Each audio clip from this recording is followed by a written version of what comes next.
Section 1. The Man Who Belonged to Three Armies. There are countless stories buried beneath the dust of World War II, tales of heroism, tragedy, survival, and betrayal. But among them all, one story stands apart, echoing with quiet disbelief. The story of Yang Kyong-jong, the man who, by strange twists of fate, fought for three armies, and on both sides of the same war. It sounds like a myth, the kind of tale that could only be born in the fog of history. And yet, the pieces of his life, scattered across archives, military records, and soldiers' recollections, seem to whisper a truth that is almost too astonishing to accept. Yang Kyong-jong's journey began far from the familiar battlefields of Europe, in the hills and valleys of Korea, which in the early 20th century was under Japanese occupation. Born in 1919, Yang's life began in a nation stripped of its autonomy. Its young men drafted into service for an empire that was not their own. When Japan's ambitions turned toward the vastness of China in the late 1930s, they drew tens of thousands of Koreans into their military machine. Yang was one of them. In 1938, at the age of 19, he was conscripted into the Imperial Japanese Army, not as a volunteer, not as a patriot, but as a man with no choice. For the next few years, he fought not for home or for pride, but for survival.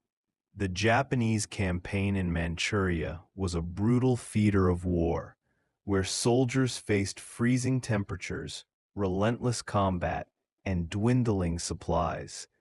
The Japanese army at that time demanded absolute obedience, and for Korean conscripts like Yang, that obedience came at the cost of freedom and identity. But fate, as it often does in war, had plans more intricate than any one soldier could foresee.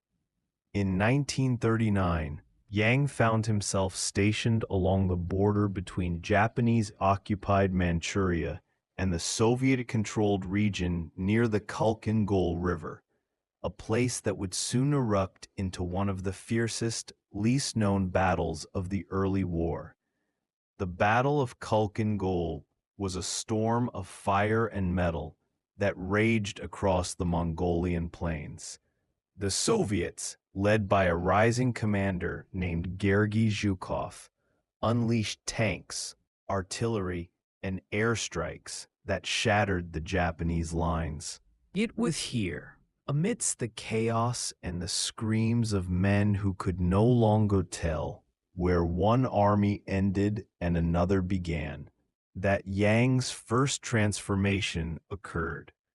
Captured by the Red Army, Yang was torn from one empire and delivered into the hands of another. He was sent, along with thousands of other prisoners, deep into the Soviet Union. There he was not treated as a soldier or even as an enemy, but as a tool. The Soviet Union, bleeding men on the Eastern Front, conscripted captured soldiers from every corner of its vast frontiers.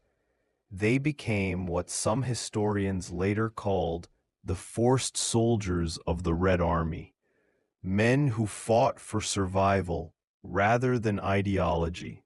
By 1942, Yang found himself wearing the uniform of the Soviet Army, his allegiance not a matter of conviction, but of compulsion.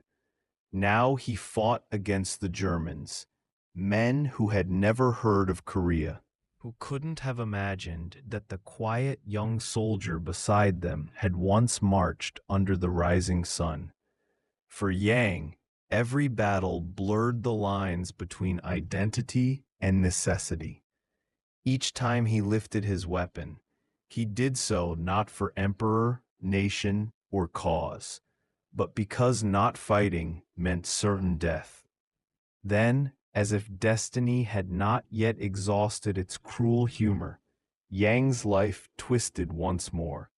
In 1943, during the Battle of Kharkov, the Red Army suffered staggering losses. Thousands were captured by German forces as the Eastern Front heaved under the weight of its own blood. Among them was Yang Kyung-jong. This time his captors wore swastikas. And so, the man who had once fought under the Japanese flag and then beneath the Soviet hammer and sickle, now stood before the Wehrmacht, the German army of the Third Reich. He was barely 24 years old. The Germans, desperate for manpower as the war dragged on, often conscripted captured soldiers from the Soviet front lines. They referred to these men as Hilfswillige, volunteers, though there was rarely any volunteering involved. Yang, fluent in neither German nor Russian, found himself in yet another uniform, sent to yet another front.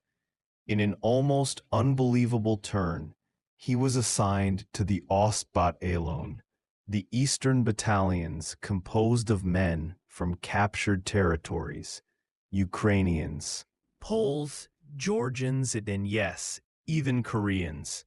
By 1944, these units were stationed along the Atlantic Wall in France, far from the Asian battlefields where Yang's journey had begun. Imagine the scene: a young Korean man standing on the cold, windswept beaches of Normandy, wearing a German uniform, guarding against an invasion he neither understood nor cared for. To the Allied soldiers preparing to land on D-Day, the idea that an Asian face might be among their German adversaries would have seemed unthinkable. Yet, in the confusion of history, Yang Kyung-jong was there, the soldier who had fought for Japan, then for the Soviets, and now for Nazi Germany. When the Allied invasion of Normandy began on June 6, 1944, chaos once again swept him into its current. The Germans, overwhelmed and outgunned, were driven back in disarray. And amidst that collapse, near Utah Beach, the unimaginable happened once again. Yang Kyung-jong was captured by American forces. A photograph taken shortly afterward shows a young man in a German uniform, distinctly Asian in appearance, sitting wearily as American soldiers look on in bewilderment. It would become one of the most haunting images of the war, a symbol of how deeply tangled human lives had become in the machinery of global conflict. Yang's journey from Korea to Normandy had spanned nearly 10,000 kilometers, crossing empires, ideologies, and allegiances. He had become a living embodiment of the chaos of the 20th century, a man carried by the tides of history, surviving by adaptation, not choice. Section 2. The Captive of Three Empires. When American soldiers pulled Yang Kyung-jong from the wreckage of the German defensive line near Utah Beach, they didn't know what to make of him. The man before them wore a German uniform, but his face told a different story. His features were unmistakably East Asian, a startling contrast to the blonde-haired, blue-eyed image of the enemy that the Allied troops had been taught to expect. At first, they thought he might be Japanese, a member of some secret contingent fighting alongside the Germans. But when interrogators realized that he could speak neither German nor English, and only broken bits of Russian, confusion deepened. The man's very existence seemed impossible, as if he'd stepped out of a strange dream conjured by the madness of war. They took him to a prisoner of war camp in Britain, where officials began the long, difficult task of identifying who he really was. The paperwork that followed, scarce and contradictory, recorded his name as Yang Kyung-jong. But beyond that, the trail of truth grew hazy. Some believed him immediately, the man with 3 armies written into his fate. Others dismissed his story as too absurd to be true. How could one person possibly have served under the flags of Japan, the Soviet Union, and Nazi Germany, 3 of the most powerful and ideologically opposed empires in the world? And yet, as details trickled in from captured records and the testimony of other soldiers, the pieces began to fit together. The routes of captured troops, the records of Eastern battalions in France, and the known conscription of Korean soldiers by Japan all matched Yang's improbable story. The Americans, unsure what else to do, treated him as a prisoner of war and held him in a camp until the conflict finally ended. There, surrounded by men who spoke languages he couldn't understand, Yang spent his days in a quiet limbo, a man without a country, without a cause, and without a clear future. When the war finally drew to its exhausted close in 1945, millions of displaced people were scattered across the globe, trying to find their way home. But for Yang, there was no easy homecoming. Korea was no longer a single nation. It was divided between the Soviet-backed North and the American-backed South. Japan's empire had collapsed, and Soviet Russia, one of the countries that had once claimed him, was now the enemy of his captors. He was a citizen of nowhere. Some reports suggest that after his release, Yang was sent to a displaced persons camp, a kind of temporary refuge for the millions uprooted by war. These camps were full of people whose identities had been erased. Former soldiers, refugees, prisoners, orphans, all trying to rebuild their lives from the dust of chaos. And in time, it's said that Yang made his way to the United States, perhaps seeking a place far from the continents that had traded him like a pawn. There, he reportedly settled in Illinois, living a quiet, almost invisible life until his death in 1992. If that's true, and many historians believe it is, then Yang lived nearly half a century in silence, never publicly telling his story, never seeking attention or glory. Perhaps he was tired of wars, tired of being a soldier in everyone's battle but his own. Perhaps he simply wanted to live a normal life at last, something he had been denied since his youth. But as with many stories that straddle the edge of myth and history, doubts lingered. For years, his name disappeared into obscurity, buried under the weight of post-war reconstruction and political change. Then, decades later, fragments of his story began to surface again. It started with that photograph, the haunting image of the young Asian soldier in a German uniform, sitting dazed and exhausted after being captured in Normandy. The photo circulated among historians and enthusiasts, sparking speculation. Who was he? How had he come to be there? Some claimed it was proof of Japan's secret alliance with Germany. Others said he was a Soviet Asian conscript. But then, Buried in interviews and military notes, the name Yang Kyung-jong resurfaced, and with it, his unbelievable journey across three empires. In the late 20th century, historians began piecing the evidence together. They found records of the Japanese conscription of Korean men in 1938. They found lists of Soviet prisoners captured by the Germans that included Korean names. They even found documentation of the Eastern battalions stationed in Normandy before D-Day, some of which had been composed of non-European soldiers, captured and recycled by the machinery of war. All of it pointed to one conclusion: the story might truly be real. And yet, it's important to note, as historians always do, that hard proof is elusive. There are no surviving personal letters from Yang, no diaries, no official memoir. The few records that mention him do so briefly and ambiguously, as if even history itself could not quite believe his existence. Still, the story resonated because it felt true. It captured something profound about the nature of the Second World War.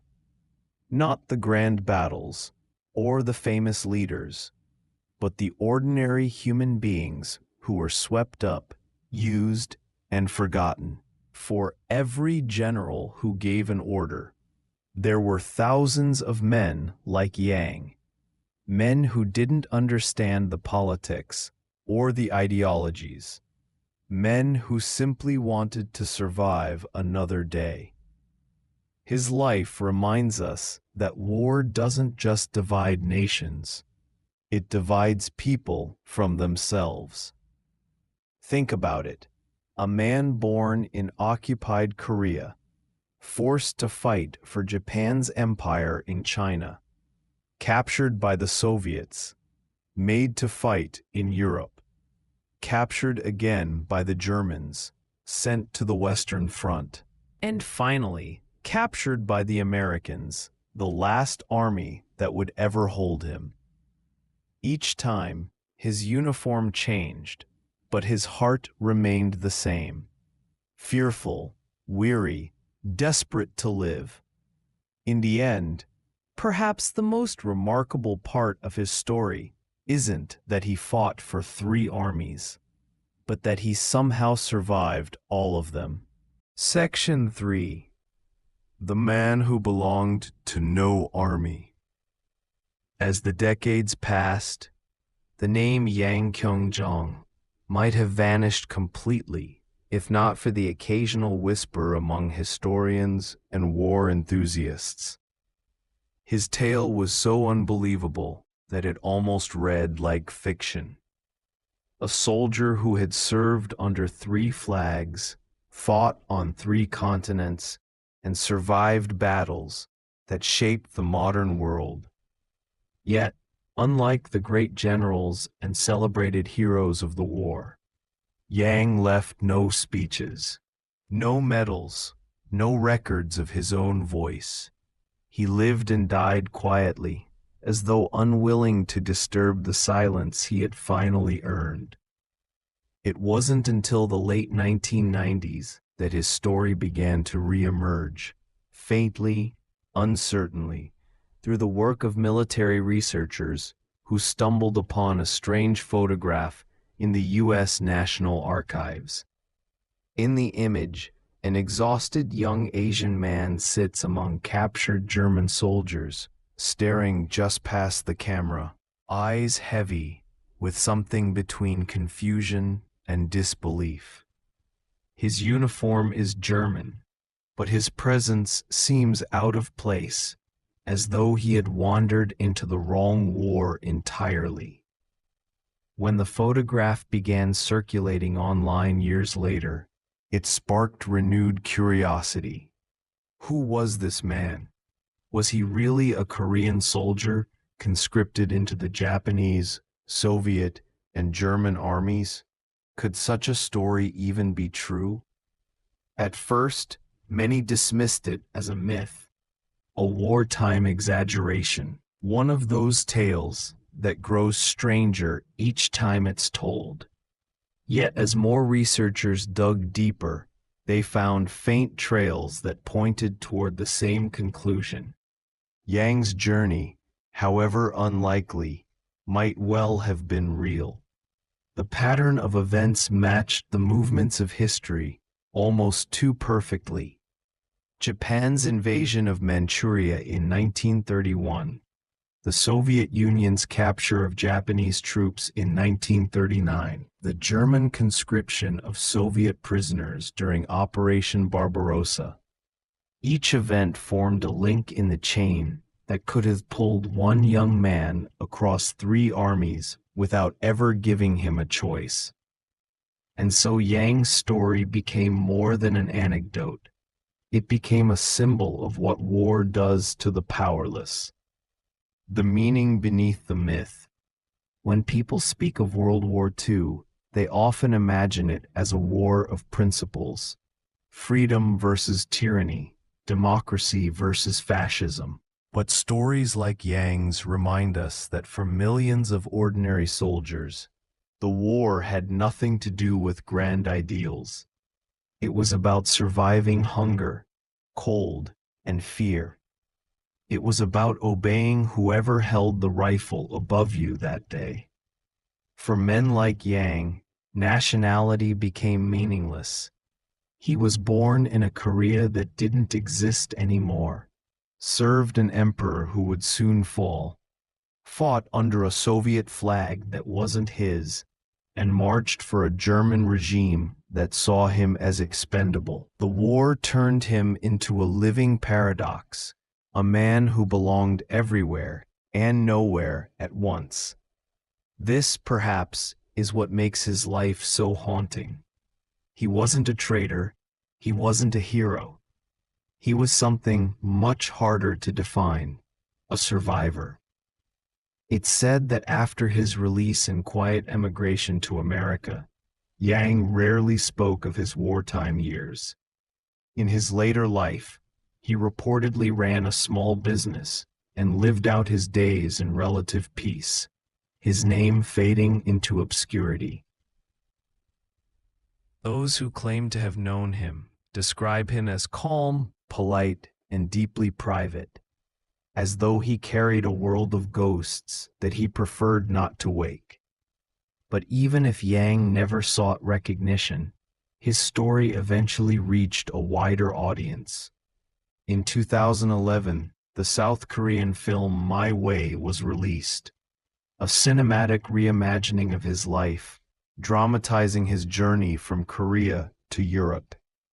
The film took creative liberties, but its heart lay in the same astonishing truth, that a single man could be dragged across three empires, all in the name of wars that were never his own. The film reignited global interest in his story. Newspapers and documentaries revisited the photograph. Scholars re-examined the archives, and soon the mythic soldier was brought back to life, not as a faceless figure in history, but as a symbol of endurance against impossible odds. The debate over truth, of course. Not all historians agree that every detail of Yang's story can be proven. Some argue that the records are too fragmentary, that the lack of personal documents leaves too much room for speculation. Others point out inconsistencies in the timeline, or question whether the man in the photo truly was Yang. But perhaps that's part of the story's power. It lives somewhere between truth and legend, the same place where most human stories live after war. The absence of certainty doesn't erase the lesson his tale carries. It may even make it stronger. In the words of one military historian, even if he did not exist exactly as we imagine him, someone like him did. There were countless men captured, traded, and forced into uniforms they never chose. For every documented case, there were many more that left no trace, swallowed by the silence of history. Yang's name has come to stand for all of them, those forgotten soldiers who fought for everyone and belonged to no one. The quiet legacy today. If you visit military museums in Korea or read through certain archives in the United States and Europe, you may still see that photograph. The tired young man in German uniform, his gaze somewhere far away. There is no inscription, no grand explanation, just an unspoken question that lingers in his eyes. How did it come to this? It is a haunting image because it reminds us that behind every army, every banner and anthem, there are individuals whose lives are rewritten by forces they never understood. The photograph doesn't just show the past, it holds a mirror to humanity itself. And when we think of Yang, whether as a real man or as the embodiment of 1,000 forgotten lives, we are reminded of something profoundly human, that even in the most chaotic times, survival itself can be an act of quiet rebellion. He may not have been a general, or a patriot, or even a willing soldier, but he lived. And sometimes that's the bravest thing anyone can do. The man who outlived empires. In the end, Yang Kyung-jong's life reads like a parable whispered by history. A story that refuses to fit neatly into borders or ideologies. He began his journey under a flag that no longer exists, was captured by armies that would later destroy each other, and died in a country that once had no idea he existed. He crossed continents, languages, and loyalties, yet somehow he endured. His story isn't just about war, it's about the fragility of identity, the randomness of fate, and the quiet, persistent strength of the human will. Perhaps that is why his face, caught in that old black and white photo, still speaks to us, not as a soldier, but as a man who survived the unimaginable. Section 4. Between Flags and Shadows. There's a strange kind of silence that follows war. It's not just the quiet of empty battlefields or broken cities. It's the silence that settles inside the people who survive. Those who've seen too much often learn to live without words, because no language seems strong enough to contain what they've witnessed. For young Kyung-jong, that silence may have lasted for the rest of his life. Imagine being 19 years old and waking each day not knowing whose uniform you'll be forced to wear next. 1 month, you're a Japanese conscript in Manchuria, shouting words that don't belong to your tongue. The next, you're a Soviet soldier, surrounded by a language you don't understand. Later, you're standing in a German trench, your insignia switched again, fighting against men who look at you with equal confusion. War for Yang was not about nations. It was about survival under constant translation, between languages, between loyalties, between life and death. Historians have often asked, what was going through his mind as he switched sides again and again? Did he feel loyalty to anyone? Did he believe in any cause? The truth is, perhaps he didn't have the luxury to. The psychology of survival. In psychology, there's a term called adaptive compliance. It refers to a person's ability to alter behavior and identity to survive extreme or unpredictable environments. Prisoners of war, for instance, often develop it. adjusting their thoughts and actions to align with whoever holds the power over them. Yang's life could be seen as one long act of adaptive compliance. He learned to march with the Japanese, salute with the Soviets, and fight with the Germans.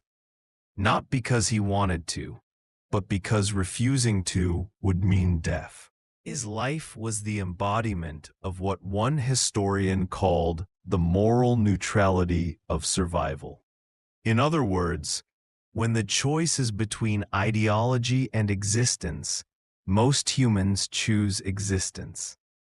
But this constant transformation must have left deep scars. To wake up one day and not know who you are fighting for, or even who you are anymore, is a form of psychological exile. Each army stripped him of his past and branded him anew. Each uniform told him, "Forget who you were. Be who we need you to be now."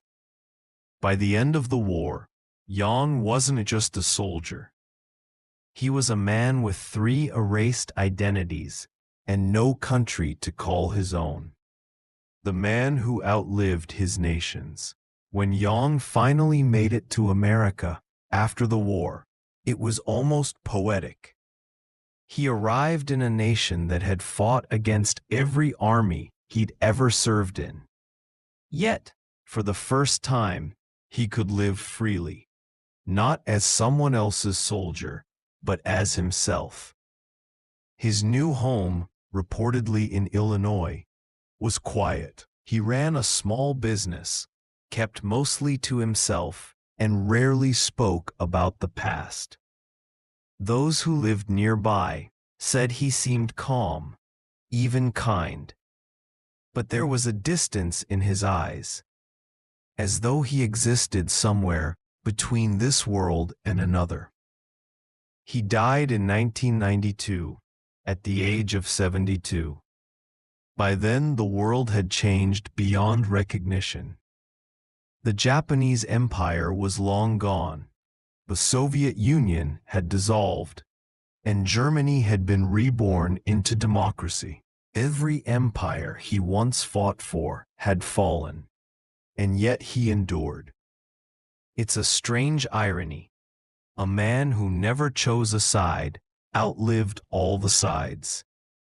And in that sense, Yang's story becomes more than a historical curiosity.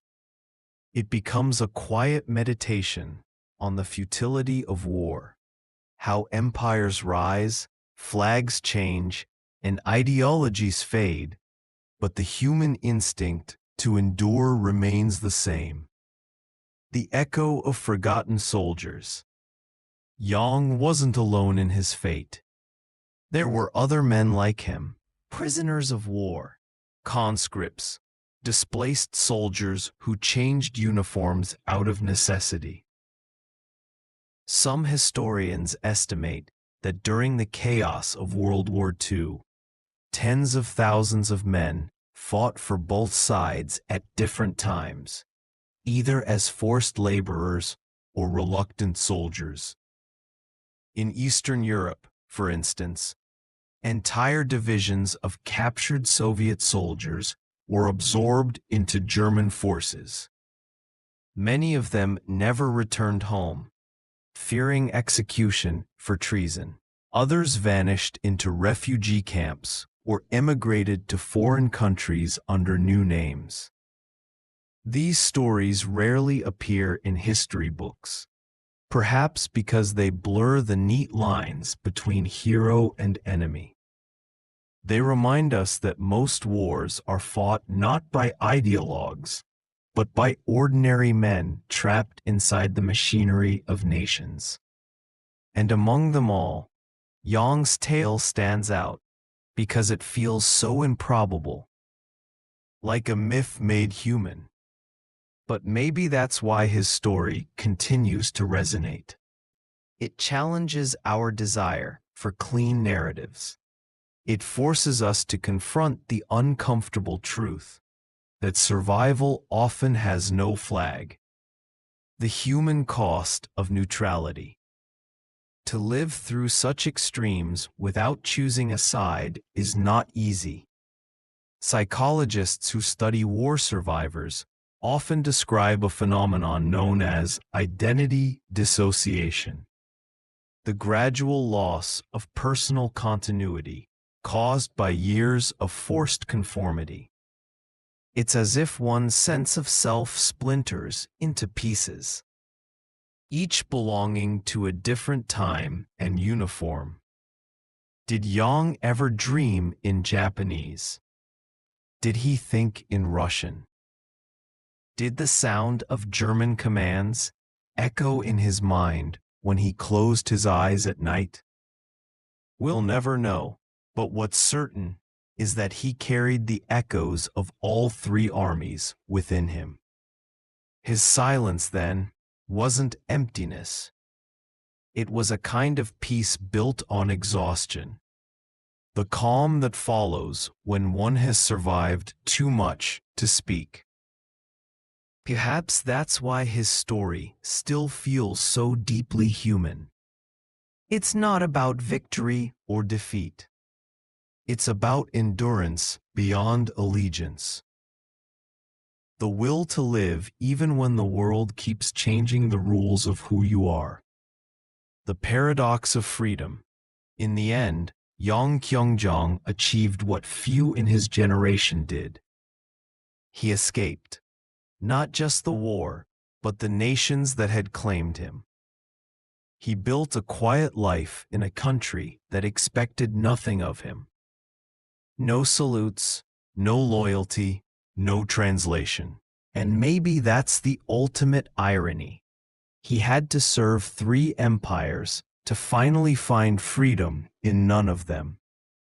He lived through tyranny, chaos, and propaganda, and emerged into anonymity, where he could finally choose silence over slogans.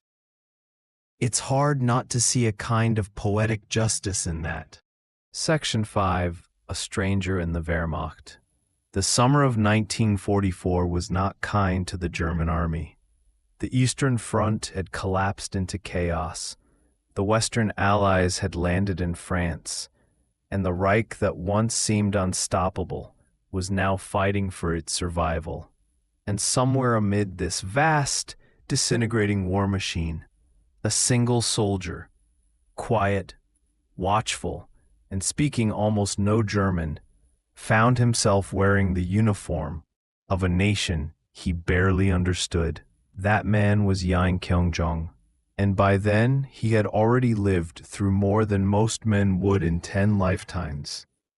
To the German officers who processed him after his capture by the Wehrmacht, Yang was just another face among hundreds of Soviet prisoners. He was thin, exhausted, and silent. The Germans didn't care who he truly was. They needed manpower, and fast. Thousands of Soviet POWs were offered the same grim choice: fight for us or starve behind barbed wire. Yang chose life. He was sent to one of the Ostbataillon, the Eastern battalions, made up mostly of non-German conscripts, Russians, Ukrainians, Central Asians, and a handful of captured soldiers from places even further east. Most didn't speak the language. Many didn't even know where they were being sent. But all of them shared a single desperate hope, that if they obeyed, they might somehow live through this madness. For Yang, this marked the third time he had been forced to fight under a foreign flag. Japan, the Soviet Union, now Germany. It's hard to imagine what it must have felt like to wear the eagle and swastika after having already marched under the Red Star. Perhaps by then, he no longer thought of sides at all. Perhaps he simply thought of food, warmth, and breath. That's what survival does in war. It strips life down to its most basic needs. Among strangers, life in an Ost battalion was a strange limbo. The German officers distrusted their foreign troops deeply. keeping them at a distance. They were given inferior weapons, minimal training, and orders that placed them far from the inner circles of German command. But they were still soldiers, expected to fight, obey, and die if necessary. Young's battalion was eventually stationed in France, guarding sections of the Atlantic Wall, the sprawling defensive line meant to repel an Allied invasion that everyone knew was coming. The men dug trenches, patrolled lonely coastal roads, and watched the gray waves with a kind of nervous patience. For Yang, this must have felt surreal. He had started the war in the freezing plains of Manchuria, fought through the forests of Eastern Europe, and now stood beside the sea, thousands of miles from home. When he looked out at the water, perhaps he wondered if he would ever see his homeland again. Perhaps he stopped wondering altogether. It's likely he didn't speak much to the Germans.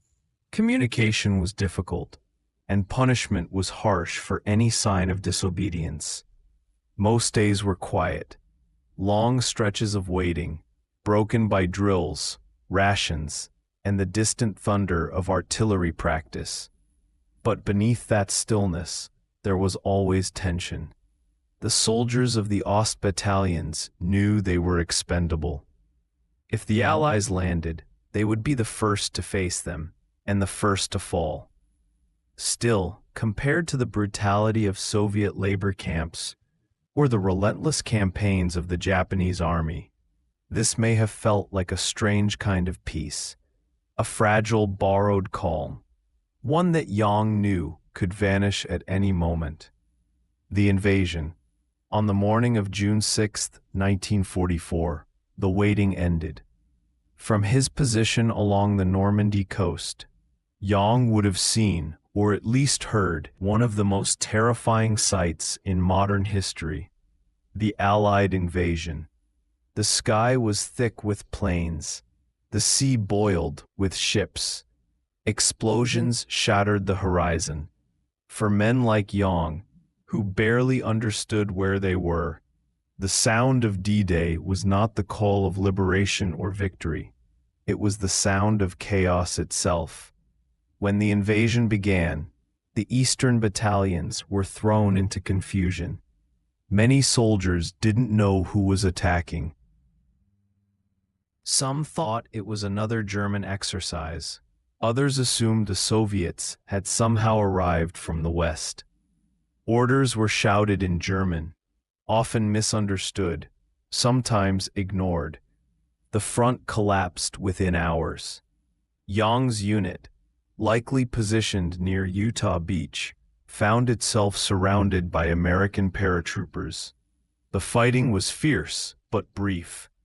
Outnumbered, under-equipped, and terrified, most of the foreign conscripts surrendered quickly. There was no sense in dying for a country that had never claimed them. When American troops advanced inland, they encountered something that puzzled them: Asian soldiers wearing German uniforms. They didn't know what to make of it. Some thought they were Japanese, spies, perhaps. Others assumed it was some bizarre propaganda trick. But the truth was simpler and far stranger. Yang Kyungjong had now fought for and been captured by three of the major armies of World War II. He began as a Japanese conscript, captured by the Soviets.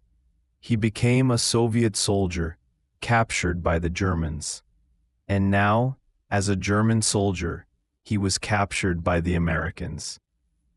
3 uniforms, 3 languages, 3 sides, and through it all, one man who had never once chosen where he stood. Captured, again. When Yang was brought to the American POW camps in France, his story quickly became a subject of fascination and disbelief.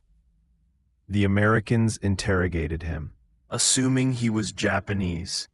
When he tried to explain his background, that he was Korean, conscripted, captured, and recaptured. The translator struggled to believe him. How could a man serve 3 armies in a single war? It sounded impossible. But his documents told the story clearly. German records listed him as a former Soviet POW. Soviet records, recovered later, confirmed his capture after a battle with Japanese forces in 1939. Slowly, the impossible began to make sense. Among the American soldiers, Yang became a quiet curiosity, a living contradiction in the middle of a war defined by sides. While most prisoners waited anxiously for the war's end, he simply adapted once again, as he always had. He followed orders, kept to himself, and spoke little. Maybe by then, he had stopped hoping for freedom. Maybe survival itself was enough. In the calm after D-Day, as Europe burned and armies clashed, Yang found himself once more behind barbed wire, not as a soldier, but as a ghost drifting between nations. He had seen every uniform, every language of war, and now, for the first time in years, he no longer had to wear any of them. Section 6. The Prisoner Who Didn't Belong Anywhere. When the gunfire faded over the beaches of Normandy, the landscape was left in ruins, a wasteland of twisted metal, broken helmets, and the silence of men who would never rise again. For those who survived, the war wasn't over. It had simply changed shape. And for Yang Kyung-jong, the man who had fought for 3 armies without ever volunteering for one, it had taken another strange turn. By the summer of 1944, Yang was now a prisoner of the Americans, sitting behind barbed wire once again, though this time his captors treated him with an almost bewildered kindness. To the Americans, he was a curiosity.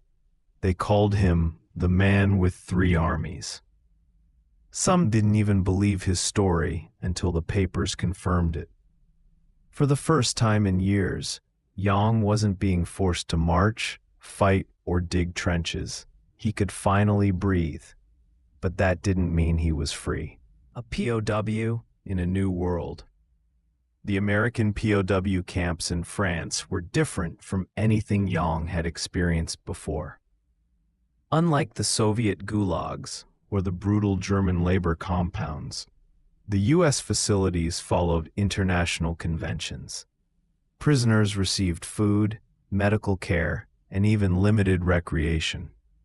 Yang must have looked around in disbelief. After years of starvation, beatings, and endless military discipline, the idea that a captor could treat him with decency must have felt unreal. He wasn't trusted. No prisoner was. But he was no longer dehumanized either. Still, Yang didn't quite fit in. The other prisoners were mostly German. They spoke among themselves, laughed, smoked, and dreamed of returning to their families. Yang couldn't share in that world. He didn't understand their language, their jokes, or their reasons for fighting. To them, he was an oddity. The quiet man with slanted eyes and a blank stare who had somehow ended up in their ranks. Some mocked him, others ignored him. Yet a few were curious. They asked through gestures, through broken phrases, "Where are you from?" And Yang would answer, softly, "Korea." But to most of them, Korea was as distant and mysterious as the moon. So he kept to himself. He learned quickly that silence was safer than explanation. The long wait. The months passed slowly. The Americans continued to push eastward, while prisoners like Yang were moved further behind the lines to temporary holding camps.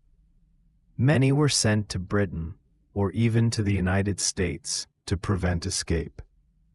Yang was among them, transported across the Atlantic in a cargo ship, crowded with captured soldiers. Imagine that moment, standing on the deck of a ship, the cold wind biting at his face, watching Europe fade into the fog. He had been taken from Manchuria to Siberia, from the forests of Ukraine to the beaches of France. And now he was heading to America, a country he had only heard about in propaganda and whispers. For the first time in his life, he was traveling not as a soldier, but as a captive without a nation. When he arrived on American soil, he was processed and sent to a POW camp in the Midwest, possibly one of those in Illinois or Oklahoma, places where thousands of German prisoners were kept during the war. To the guards, he was just another face. To the other prisoners, he was still an enigma. But compared to everything he had endured, this was almost peaceful. He worked light labor, repairing fences, cleaning, or tending to gardens. He received proper meals. Sometimes there was music on the camp radio, and Yang would listen quietly, his thoughts drifting back to the sound of Korean songs from his childhood. Songs he hadn't heard in nearly a decade. Perhaps he didn't even remember the lyrics anymore. But maybe the rhythm, the heartbeat of something familiar, was enough to keep him grounded. A world ending without him. While Yang lived out this quiet captivity, the world continued to burn. The Soviets closed in on Berlin. The Pacific was a storm of fire and blood. Hiroshima and Nagasaki were still to come. For most prisoners, the war's end was both a hope and a fear. They didn't know what their captors would do once peace was declared. For Yang, the end of the war meant something even more complicated. Where could he go? Who would claim him? Korea, his home, was still under Japanese rule until August 1945. The Soviet Union, his second army, would soon invade Manchuria. Germany, his third army, would collapse in ashes. The countries that had taken him, trained him, and used him were all vanishing or changing shape. He belonged to none of them.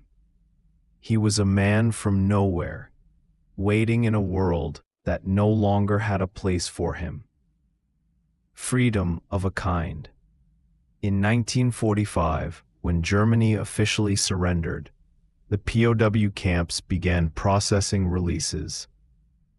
Most prisoners were sent home, to Europe, to rebuild their shattered towns and families. But for Yang, home was not so simple. The Americans knew he wasn't German. They knew his story now. It had circulated among the officers like a strange rumor turned fact. After months of paperwork and interviews, they decided not to send him back to Korea or to the Soviet Union, both of which were now divided and politically unstable. Instead, they released him quietly, granting him refugee status. He was free, but in a country he didn't understand, surrounded by a language he didn't speak. Still, for the first time in nearly a decade, no one was pointing a gun at him. No one was ordering him to fight. Freedom, for Yang, came not with flags or parades, but with silence. A quiet life in America. Records about Yang's later life are scarce, and much of what we know comes from fragments and testimonies. But according to some accounts, he stayed in the United States after his release, settling in Illinois, where many POW camps had once stood. He never returned to Korea. Perhaps he couldn't. The war had divided his homeland, north and south, just as it had divided Europe. Maybe he no longer knew where home truly was. After years of wearing the uniforms of other men's wars, maybe the only peace left to him was to stop moving altogether. He found work, modest, quiet, ordinary. Some reports suggest he became a mechanic. Others say he worked in agriculture. It didn't matter much. What mattered was that the guns were silent, the uniforms were gone, and the nightmares of battle could finally fade into memory. Those who met him in his later years described him as reserved but kind, a man who rarely spoke of the past. And who could blame him? How could he possibly explain a life like his? A life that had passed through 3 armies, 3 continents, and the center of the most devastating war in history. Perhaps he wanted to forget. Or perhaps he simply wanted peace. A life that became a legend. For decades, Yang's story remained unknown outside of scattered military files and rumors among veterans. It wasn't until the 1990s, long after his death, that a photograph surfaced of an Asian man in a German uniform, taken by American troops in Normandy. That image reignited the legend. The soldier who fought for all sides. Historians debated the details, and some questioned if the story had been exaggerated or misremembered. But the records that remain, from Japan, the USSR, Germany, and the United States, align too neatly to be dismissed. Whether every detail is exact or not, the truth is clear enough. There was a man named Yang Kyung-jong, and he fought for 3 armies in one war. And perhaps in that quiet American life that followed, he finally found what all soldiers crave. Not glory, not medals, but the quiet grace of anonymity. Section 7. The photograph that revived a legend. History often hides its most extraordinary stories in dusty boxes, half forgotten beneath layers of time. For decades after the end of World War II, Yang Kyung-jong's name had faded into obscurity. He had no medals, no nation to claim him, no official biography. He had lived quietly, far from the roar of the world that had once consumed him. But in the 1990s, a single photograph emerged. One that would change everything. It was a black and white image taken shortly after D-Day, June 1944. In it, an American soldier stood beside a captured man wearing a German uniform. But the man's face was distinctly Asian. His expression was weary, confused, and cautious, as if he had long forgotten what peace looked like. The photo circulated among military historians and quickly became a mystery. Who was this man, and how had he ended up in a German division on the beaches of Normandy? The answer, as researchers would later find, was stranger than fiction. A photo with no name. The photograph had originally been taken by an American military correspondent attached to the 1st Infantry Division. It was stored in an archive for years, labeled simply "Captured German Soldiers, Normandy, June 1944." No name, no story, just a face among thousands. But as time passed, historians began noticing the oddity. The Asian features stood out starkly among the European prisoners. Scholars debated the man's origins. Was he Japanese, Chinese, Korean? A member of some exotic unit the Germans had trained? The questions lingered, unanswered for decades. It wasn't until the early 1990s, when archives began digitizing photos and amateur researchers gained access to war collections, that the image resurfaced online. It spread across forums and history boards, each person speculating wildly about who he might have been.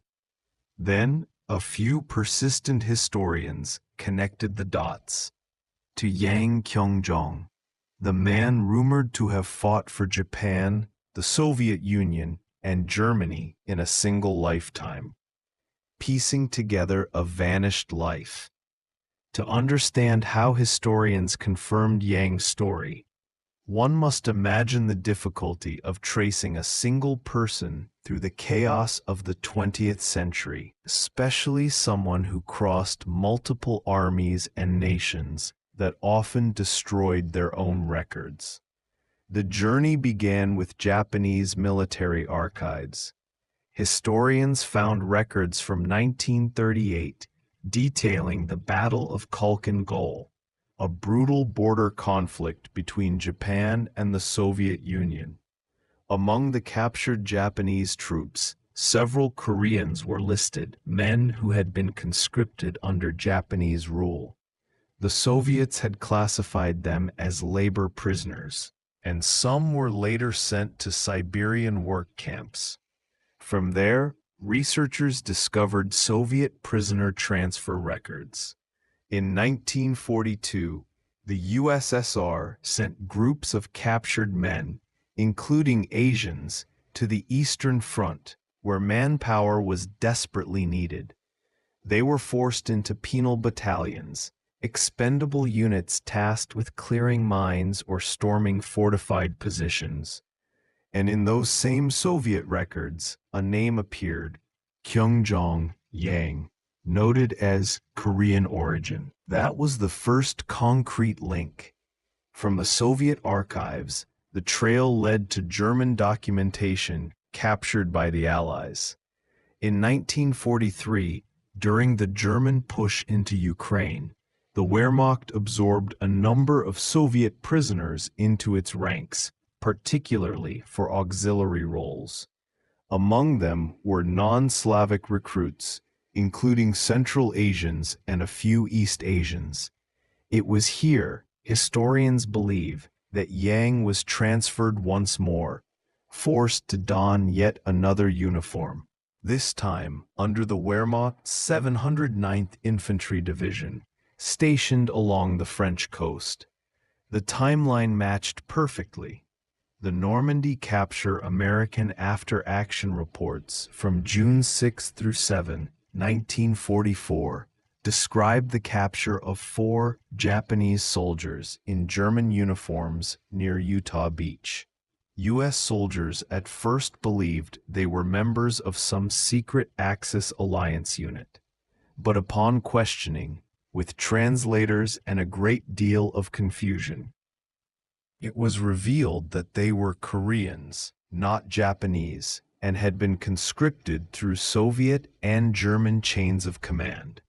Though the names were inconsistently recorded, some transliterated incorrectly, one aligned closely with Yang's, and the description of his appearance matched the man in the now famous photo. This was the turning point. Historians realized that the image captured a moment that encapsulated one of the war's strangest fates. A man taken from Korea by Japan, captured by the Soviets, conscripted again by the Germans, and finally captured by the Americans, all in just 6 years. Yang's journey wasn't merely a story of survival. It was a living symbol of how individuals became entangled in the machinery of empires. Fact, memory, and myth. Not everyone agreed immediately. Some skeptics argued that the photo might depict another Asian conscript, or laborer. Others questioned whether Yang's story had been embellished over time. Yet the overwhelming consistency of records, the Japanese rosters, Soviet files, German unit lists, and American POW documents, formed a mosaic that was too precise to ignore. It wasn't the kind of story historians would invent. It was too absurd, too tragic, and too filled with quiet human suffering. Still, parts of Yang's life after the war remain unverified. The accounts that he settled in Illinois, for instance, come from anecdotal sources, people who claim to have met him. No definitive immigration record has been publicly confirmed, though such gaps are not unusual for displaced persons of that era. But in truth, the absence of certainty makes the story even more haunting, because what stands beyond all documentation is the emotional truth that somewhere in the vast machinery of global war, there were countless individuals like Yang, men who didn't belong anywhere, shuffled between flags, used, discarded, and forgotten. The story resurfaces. Once Yang's identity became known, his tale spread across media and history circles. Documentaries, news features, and even films began referencing the man who fought for three sides. In 2011, a South Korean war film titled My Way dramatized his life, a cinematic retelling inspired by the facts, but infused with fiction and emotional imagination. The movie portrayed him not just as a survivor, but as a symbol of the Korean experience during the Age of Empire. Caught between foreign powers with no control over their destiny. For modern viewers, Yang's life wasn't just about war.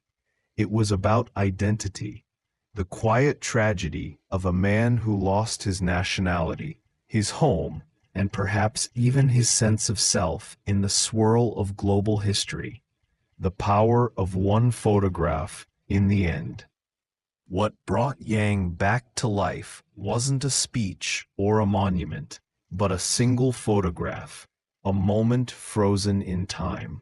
His weary eyes, framed by the creased collar of a uniform that never truly belonged to him, seemed to tell the entire story of 20th century warfare, the futility, the displacement, and the deep, silent resilience of those who endured. The photo became a mirror for many. To some, it was a curiosity, a historical oddity.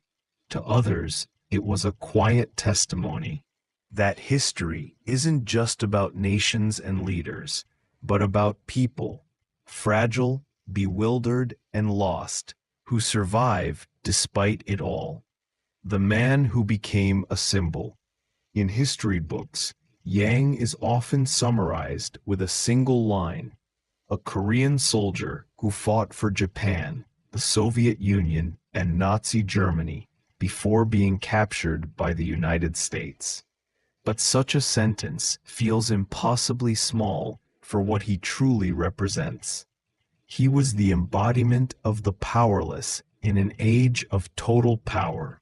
A man carried by the tides of empire, never steering, only surviving.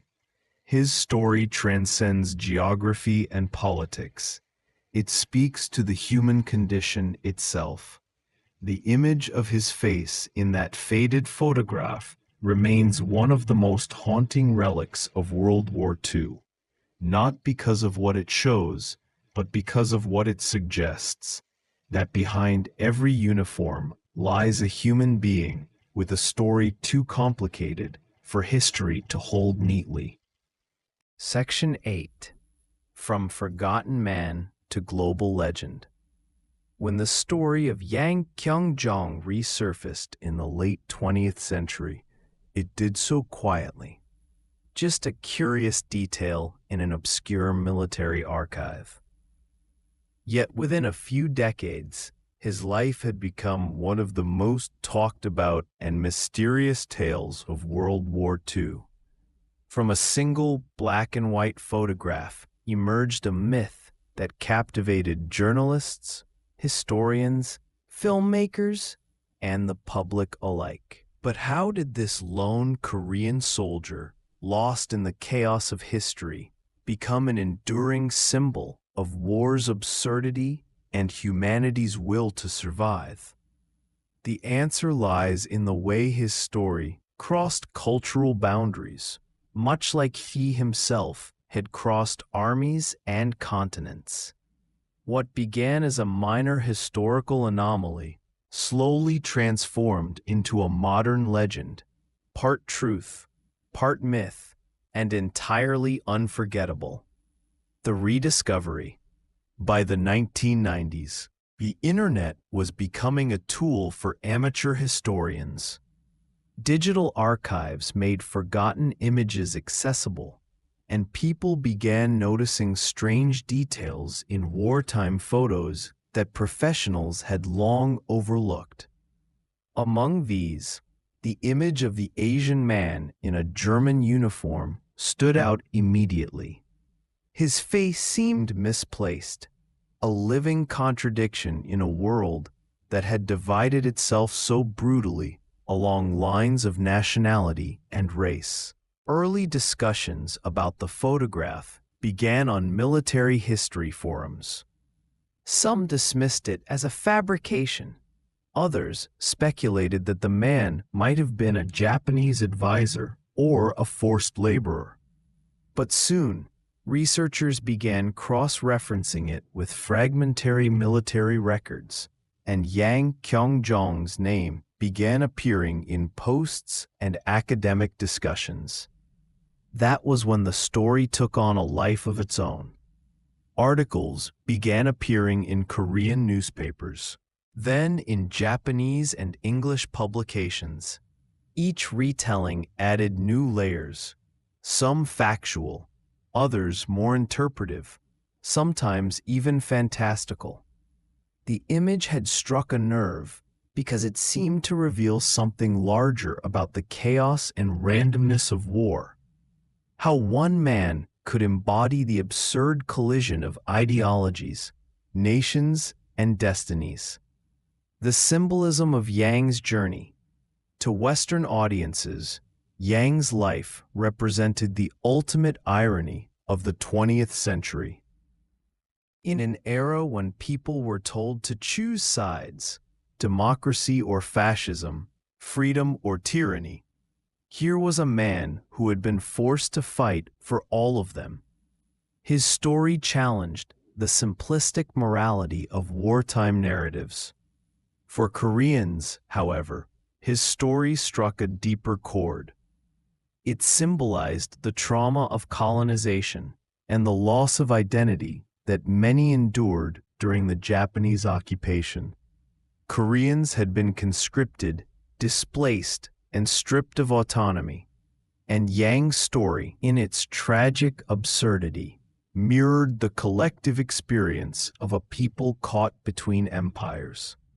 For Russians, his service in the Red Army evoked the harshness of the Soviet penal system, how even victory had been built on suffering. For Germans, he was a reminder of how desperation had pushed the Wehrmacht to recruit from among its prisoners. For Americans, he was a living paradox, an enemy who had also once been a victim.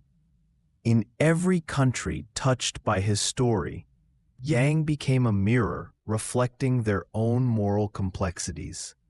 From history to cinema.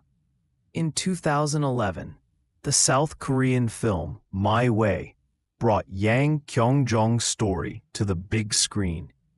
Directed by Kang Jae-gyu, the movie was inspired by Yang's life, but expanded it into a sweeping epic, an emotional odyssey through war, friendship, and survival.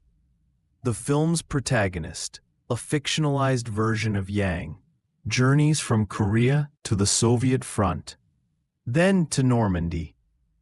enduring the brutality of each regime he's forced to serve. But rather than emphasizing politics or patriotism, My Way focused on human resilience, the will to endure when every identity has been stripped away. The movie resonated with global audiences, even those unfamiliar with Korea's history. It wasn't just a war film, it was an existential one. It asked a quiet, painful question. If you fought for every flag, what do you belong to in the end? Though the film took creative liberties, it introduced millions to the idea that such a man had really existed. It blurred the line between history and myth in a way that felt strangely fitting, because Yang's real life had already defied the logic of both. A story reclaimed. As historians continued to piece together documents, interviews, and military data, it became clear that no single nation fully owned Yang's story. Korea could claim him as one of its own sons, Japan as one of its colonial subjects, the Soviet Union as one of its prisoners, Germany as one of its soldiers, and America as one of its captives. But he didn't truly belong to any of them. He was a man without a country, a soldier without allegiance, and yet, paradoxically, his story belonged to everyone who had ever felt trapped by forces greater than themselves. In this way, Yang's rediscovery became more than an act of historical recovery. It became a kind of spiritual reclamation, a quiet acknowledgement that behind every number in a war ledger lies a life that once had meaning, hope, and fear. Some historians now consider Yang's case as a powerful illustration of what they call involuntary cosmopolitanism, the phenomenon of people being thrust into global systems of power and conflict, not by choice, but by survival. Yang's life, spanning Asia and Europe, perfectly embodied that condition, doubt and debate. Of course, with fame came controversy. Some skeptics insisted that Yang's story was too extraordinary to be true. They pointed out the gaps in records, the inconsistencies in names, and the limited first-hand testimony. But others argued that this uncertainty didn't weaken the story. It defined it. After all, countless lives were erased or distorted in the wreckage of global war. Many, like Yang, never had a chance to leave a paper trail. Their stories survived only in whispers, rumors, and chance discoveries. One historian famously remarked, "If Yang Kyongjong didn't exist, someone like him certainly did." It was a poignant way of saying that even if every detail couldn't be proven beyond doubt, the experience he represented was painfully real, shared by millions who had been drafted, captured, and displaced, their identities rewritten again and again. A life between nations. Yang's story now appears in textbooks, documentaries, and war museums. He is remembered as a symbol of the global human cost of empire. A man swept through history's most violent currents and somehow surviving. And yet, his life also holds something quieter, an emotional truth about what it means to exist between nations. For Yang, identity wasn't a matter of loyalty or belief. It was something constantly stripped away and reconstructed. He wasn't a soldier in the heroic sense. He was, rather, a witness. A fragile reminder that behind every political cause lies the simple human need to stay alive. The enduring legacy. Today, The photograph of the weary Asian man in the German uniform continues to circulate across the internet. It appears in documentaries, history blogs, and university lectures. Each time, people pause at his face. That faint mix of confusion, fatigue, and quiet endurance, and wonder what stories lie behind it. To some, he represents the futility of war. To others, the strength of the human spirit. To still others, the randomness of fate. How a single life can wander across the boundaries of empires and ideologies without ever belonging to any of them. Yang's story endures precisely because it refuses to fit neatly into the categories of hero, victim, or villain. It's a reminder that history is never clean. It's messy, tragic, and deeply human. The man who couldn't be categorized. In the end, what made Yang's story so magnetic wasn't just the strangeness of his journey. It was the universality of what it revealed. His life forced people to confront uncomfortable truths about nationalism, loyalty, and survival. He was proof that sometimes history doesn't make sense, and that the most is to try to understand it anyway. Section 9. The meaning of a life between armies. When historians first encountered Yang Kyung-jong's story, most treated it as a military curiosity, an exceptional case study illustrating the chaotic manpower shifts of World War II. But over time, as the story was retold across generations and cultures, scholars began to sense something deeper. Here was not simply a soldier caught between armies, but a man caught between worlds, between identities, between meanings. His life became a kind of mirror, reflecting humanity's struggle to make sense of itself in the most senseless of times. The philosophical paradox at its heart, Yang's story raises a profound philosophical question. If you are forced to serve under multiple flags, do you still have an identity? Or does identity dissolve when the world around you takes all choice away? In the Western philosophical tradition, especially during the early 20th century, identity was often tied to agency, the ability to choose, to act according to one's will. But Yang's journey defied that framework completely. Each turn of fate, his capture by the Soviets, his forced conscription by the Germans, his capture again by the Americans, stripped him of choice. Yet somehow, his story still radiates individuality. It is this tension between complete powerlessness and quiet persistence that fascinates philosophers and humanists. Because in the absence of freedom, Yang still existed. He still survived. He still mattered. That paradox, being both invisible and unforgettable, has made his story a meditation on what it means to be human in an inhuman world.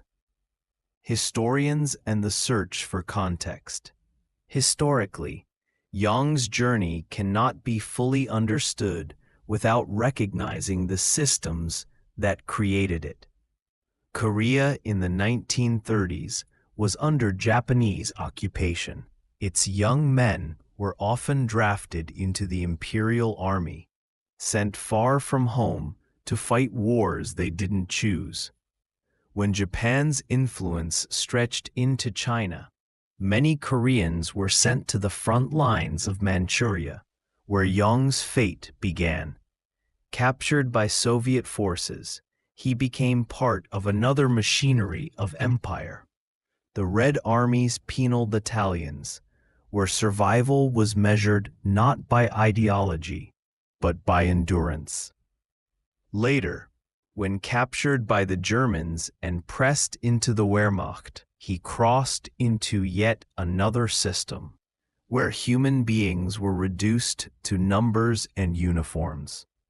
To historians, Jung's life encapsulates the dehumanizing logic of empire, how individual lives become currency in the transactions of power. Yet it also highlights something subtler, how even in those conditions, people found ways to remain human, to remember, to endure. The humanist interpretation. Writers and moral philosophers often approach Jung's life differently. For them, the key question is not what happened, but what it means. One recurring theme is resilience, not the kind celebrated in heroic war stories, but a quieter, almost spiritual endurance. Jung's story doesn't glorify bravery or loyalty. Instead, it celebrates survival as an act of defiance against systems that tried to erase him. To the existentialists, especially those influenced by thinkers like Camus and Sartre, Jung's experience could be read as a metaphor for the absurd condition of modern existence. A world without clear meaning, where individuals are forced to navigate chaos and still somehow find purpose. Camus once wrote, "In the depth of winter, I finally learned that within me there lay an invincible summer." In some sense, that line captures Jung's life perfectly. Despite being thrown into the coldest depths of history, from Soviet camps to Nazi battlefields, he continued to live, to adapt, and to move forward. He became a living answer to the question of whether survival itself can be a form of resistance. The historian's doubt and the philosopher's faith. What makes Jung's story so compelling is that historians and philosophers often reach opposite conclusions about it. The historians say, "We cannot confirm everything. There is uncertainty, lack of documentation." The philosophers reply, "That uncertainty is precisely why it matters, because in that space of doubt, Jung transforms from an individual man into an everyman. He becomes a symbol, not of one life, but of millions who were swallowed by the machinery of history and yet persisted in silence." The fact that we do not know everything about him mirrors the truth of war itself, that most of its victims are faceless, nameless, their stories half lost to time. And yet, even a fragment, a photograph, a rumor, a name scribbled in a record, can illuminate the enormity of what was endured. Identity without borders. Modern scholars of culture and migration find in Jung's life a striking case of borderless identity. In a time when nations demanded absolute loyalty, he became the embodiment of a person with none. Not by choice, but by circumstance. He belonged to no army, yet served in three. He fought for ideologies he never believed in. He was punished by each side for not belonging to the other, and still, somehow, he lived on. Anthropologists studying displacement and forced labor have described this kind of existence as liminal identity, a life lived permanently in the in-between.